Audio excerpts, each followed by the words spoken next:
tentang bagaimana Nabi Musa mengendalikan dan mengatur perasaannya terhadap lawan jenis. Jadi di sini Nabi Musa ketemu dua perempuan cantik, single, dan sedang membutuhkan bantuan. Kemudian kita juga belajar bagaimana dua perempuan ini menjaga dirinya, menjaga kehormatannya, bahkan menjaga perasaan tertariknya kepada seorang laki-laki cakep, ganteng, keren, cool, rambutnya sepundak, ikal, badannya proporsional, aura wajahnya bercahaya, baik hati pula, perhatian, kuat, dan keren.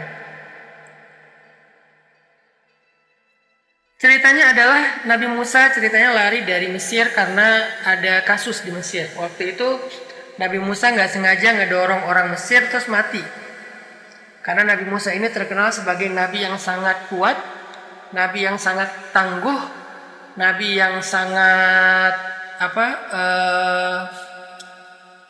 yang sangat perkasa gitu, sehingga tenaga beliau itu di atas rata-rata. Saking kuatnya Nabi Musa, tenaga beliau di atas rata-rata. Jadi jagoan banget nih Nabi Musa.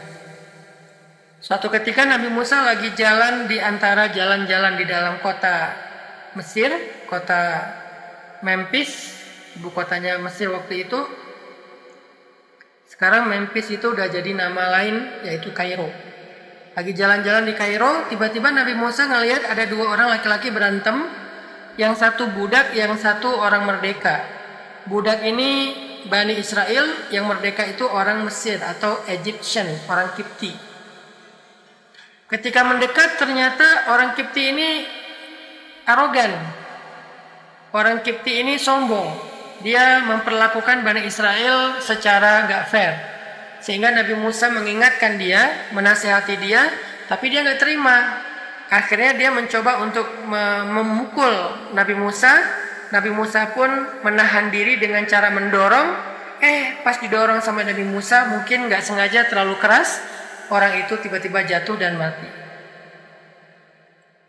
Sehingga gara-gara gak sengaja membunuh orang Kipti, Egyptian, atau orang Mesir, akhirnya Nabi Musa menjadi buron.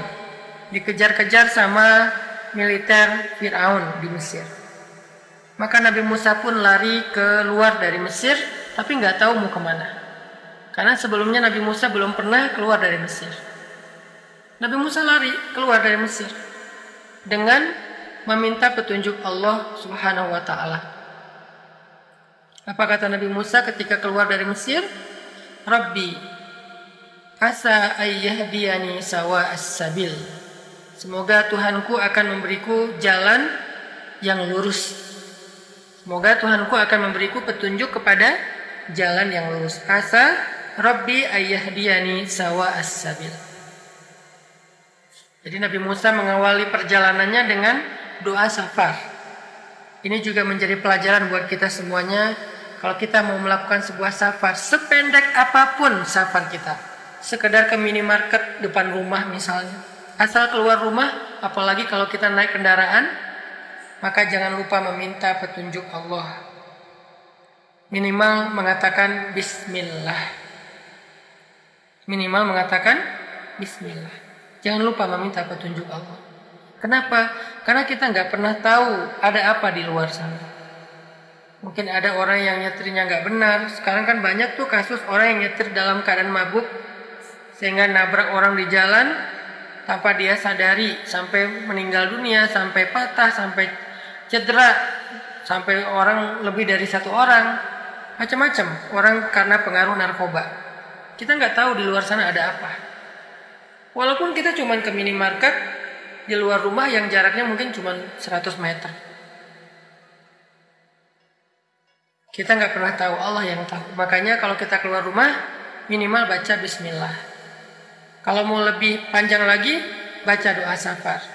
Subhanalladzi sakhkhara lana hadza, bismillahi tawakkaltu 'ala Allah, dan seterusnya. Doa safar itu keren banget isinya. Yang intinya meminta perlindungan kepada Allah dan petunjuk kepada Allah. Itu yang dilakukan Nabi Musa.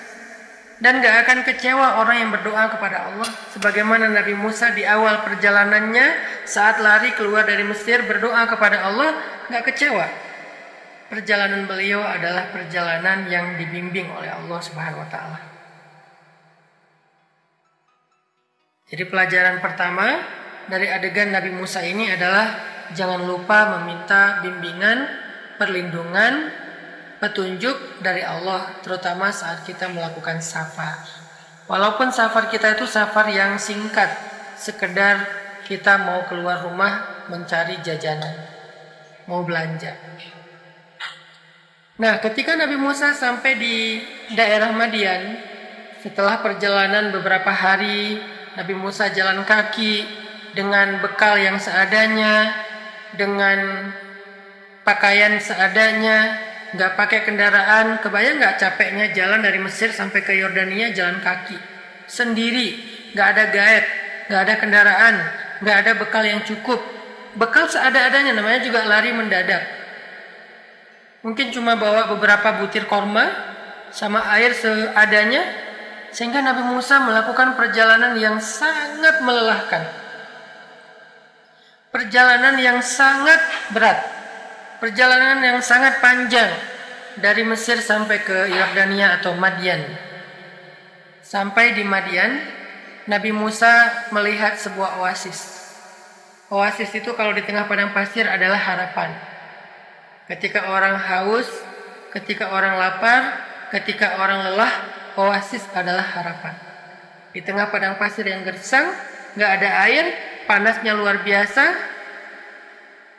maka ketika melihat oasis, itu rasanya kayak melihat surga. Ketika melihat oasis, rasanya kayak melihat surga. Akhirnya Nabi Musa pun datang ke oasis tersebut untuk mencari kebaikan yang ada di sana. Apakah beristirahat, apakah mendapatkan makanan, dan seterusnya. Ketika Nabi Musa sampai di oasis, Nabi Musa melihat ada sekelompok sekelompok gembala ya. Para penggembala sedang memberi minuman ternak mereka. Dulu tuh satu gembala itu bisa punya 100 ekor onta, 100 ekor domba. Mereka punya ternak yang banyak, satu orang penggembala. Dan ini ada beberapa orang penggembala yang lagi ngantri ngasih minum ternak mereka.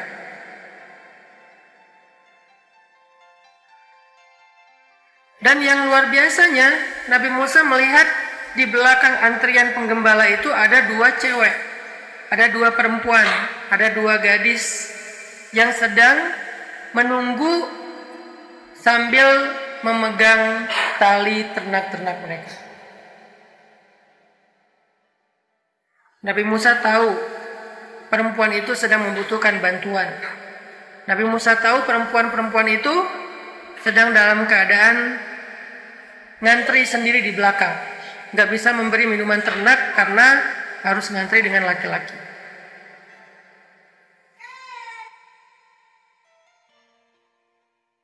Akhirnya Nabi Musa pun datang kepada mereka. Lalu Nabi Musa bertanya kepada kedua perempuan ini, "Ma khatbukuma?" Apa masalah kalian? Ma khatbukuma? Apa masalah kalian? Nabi Musa nggak nanya alamat mereka, Nabi Musa nggak basa-basi, Nabi Musa nggak caper kepada mereka. Nabi Musa langsung kepada inti pertanyaan, to the point, ma khatbukuma. Kalau bahasa kita, apa yang bisa saya bantu? Kalau bahasa kita, ada yang bisa saya bantu, itu arti ma khatbukuma. Kalau bahasa resminya, terjemahan bakunya, apa masalah kalian? Jadi kalau misalnya ketemu dengan perempuan atau dengan lawan jenis yang kita nggak kenal tapi kita tahu mereka membutuhkan bantuan, jangan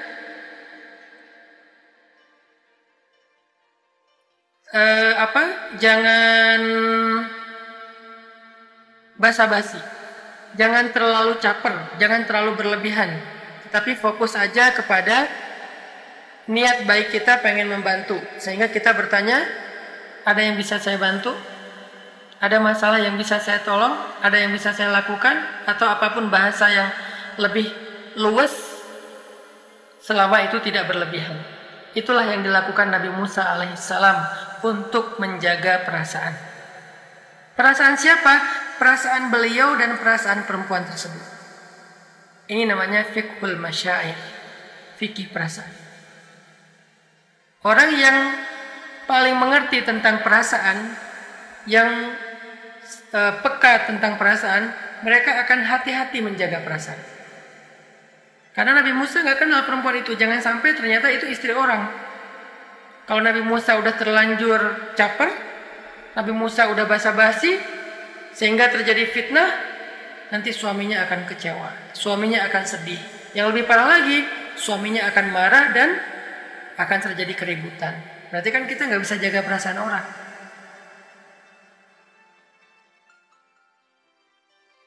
Atau kalau misalnya kita caper kepada seorang gadis yang ternyata ayahnya tahu, sehingga ayahnya ngelihat anak perempuannya dekat dengan laki-laki, anak perempuannya dicandain sama laki-laki yang bukan muhrimnya, ayahnya akan sedih, ayahnya akan kecewa. Berarti kita nggak bisa menjaga perasaan. Maka di sini Nabi Musa, kita belajar dari Nabi Musa betapa Nabi Musa itu elegan banget. Betapa Nabi Musa itu seorang laki-laki yang sangat menjaga perasaan orang lain. Gak mau macam-macam sama perempuan yang beliau gak kenal. Apalagi ketika perempuan ini di luar rumah dan tidak didampingi oleh muhrim yang laki-laki. Sehingga akhirnya Nabi Musa pengen menawarkan pertolongan, tetapi tidak mau mengganggu perempuan tersebut. Maka Nabi Musa bertanya, ma khatbukuma, ada yang bisa saya bantu? Inilah laki-laki sejati. Apa perasaan teman-teman yang cowok? Kalau kita punya istri, kerja di luar rumah, di luar sana ada laki-laki yang mengganggu dia, walaupun gak ada niat mengganggu, tetapi istri kita terganggu dengan tingkahnya, dengan bahasanya, dengan terlalu perhatiannya, dengan basa-basinya yang berlebihan, dengan kedekatannya yang mungkin overacting dan seterusnya. Kita sebagai suami pasti akan sangat kecewa, marah, sedih, karena dia nggak menjaga perasaan kita. Atau apa perasaan kita sebagai seorang ayah kalau anak gadis kita digodain cowok lain? Kita juga sebagai ayah akan marah, sedih, dan kecewa. Maka Nabi Musa adalah orang yang paling pandai menjaga perasaan. Menjaga perasaan saudara laki-lakinya perempuan ini kalau dia punya saudara laki-laki. Menjaga perasaan ayahnya perempuan ini kalau dia masih punya ayah. Menjaga perasaan suaminya perempuan ini kalau dia punya suami. Sehingga Nabi Musa ketika melihat dua perempuan ini dalam keadaan membutuhkan pertolongan, Nabi Musa fokus dengan ingin menolong. Ma khatbukuma, ada yang bisa saya bantu? Ada masalah? Itu yang ditanya oleh Nabi Musa alaihissalam. Ini menunjukkan Nabi Musa adalah laki-laki yang sejati.